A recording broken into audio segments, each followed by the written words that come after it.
Welcome to Gaia's Calling, where stories ignite your spirit and the earth whispers her secrets.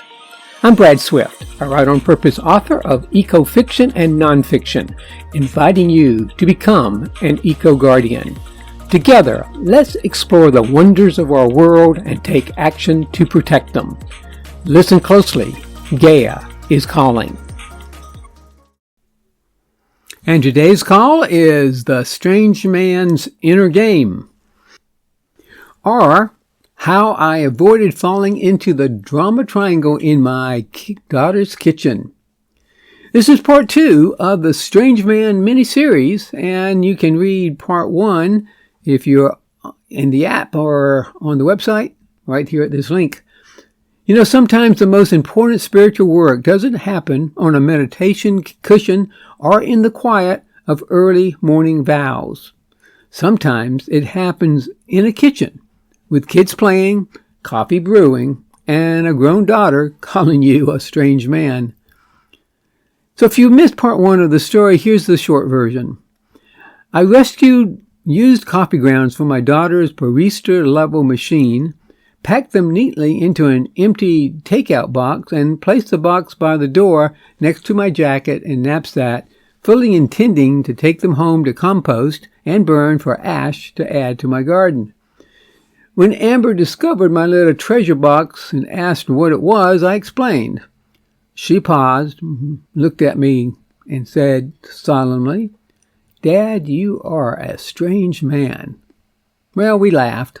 And unfortunately, that's not where the story stayed, because inside me, another moment unfolded, one I didn't share in part 1, a moment that mattered even more than the compost or the coffee or the cardboard container, a moment that could have easily slipped into the dreaded drama triangle, the micro moment where everything could have gone sideways. When she said strange man, the first sensation wasn't laughter. It was kind of a pinch, a quick little inner wince, the kind that happens faster than thought, the old familiar thread. Am I being judged, mocked, or misunderstood? That is the victim voice, the first doorway into the drama triangle. Or as a graduate of Landmark Worldwide, I also learned of it as the automatic and mechanical. It happens so quickly. In that split second, without any real awareness, I could have shifted into one of 3 different roles. I could have been a victim, and said it was something like, I was just trying to help the planet. Why is she making fun of me? Or I could have become the persecutor. Something like, well, maybe if you composted more, we wouldn't have so much trash in the first place. Or I could have been the rescuer. Something like, oh, I'm sorry, I'll just throw it away next time. None of these paths lead to connection. None lead to truth or love or empowerment. They do lead to drama. And drama is a waste stream far more toxic than used coffee grounds.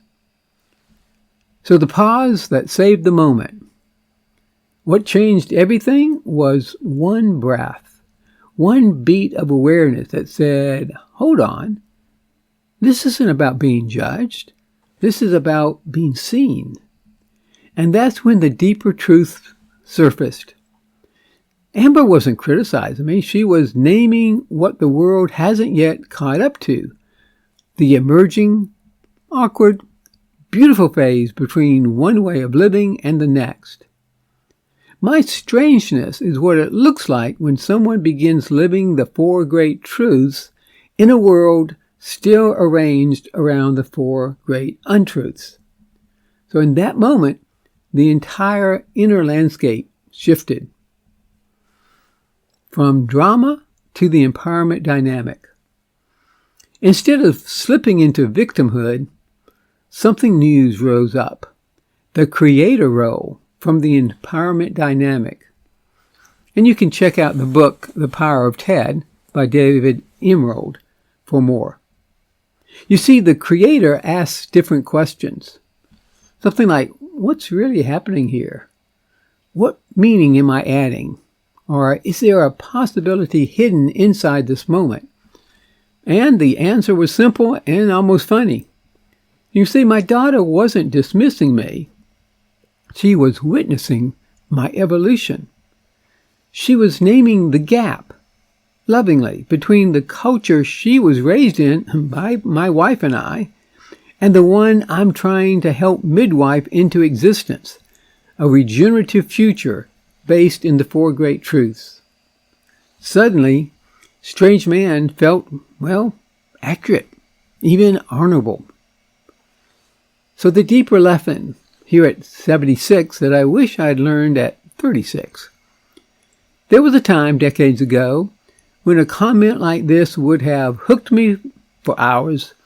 I would have replayed it, analyzed it, defended it, explained myself. I would have tried to earn approval. But living by my one cause vow, day after day, breath after breath, has been quietly rewiring my emotional reflexes. The four great truths aren't just ecological principles. They are relational principles as well. In other words, interconnectedness softens the defensiveness because it reminds me how deeply interconnected I am with my daughter. Sufficiency dissolves the need for validation because the enoughness includes my relationship with myself. And reciprocity makes feedback part of the dance. It's the sharing and receiving of everyday life. While stewardship reminds me that my job is to model, not persuade.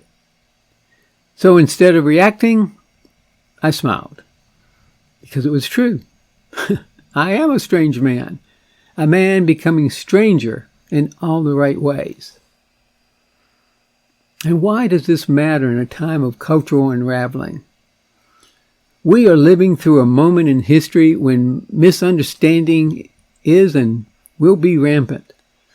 People making conscious regenerative choices will often look odd to a culture still built on extraction, speed, and disposability. This is where the inner game becomes critical. If we collapse into the drama triangle every time someone raises an eyebrow at our choices, we'll waste our energy defending rather than creating.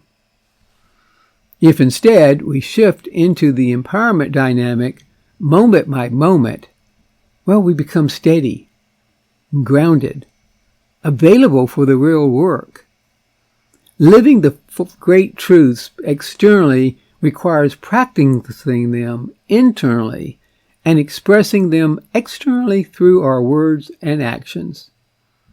And that starts in the smallest, most ordinary moments.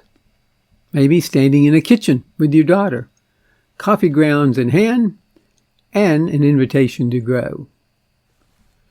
So here's a closing reflection for you, the reader, stepping into your own version of this path. Think of a recent moment when someone questioned, joked about, or didn't quite get one of your emerging values or new behaviors. Did it sting? Did you slip into one of the drama roles? Or was there a pause, a breath, that opened the door to something deeper? These micro moments are the training ground. They are where the new world gets built, one reclaimed reaction at a time. And if being strange means we're becoming more aligned with the future we hope our grandchildren inherit, then, let's be strange. And let us be steady. And let us be fiercely, tenderly awake. Even in the kitchen. Especially in the kitchen. This is Brad Swift, your Eco Guardian in training.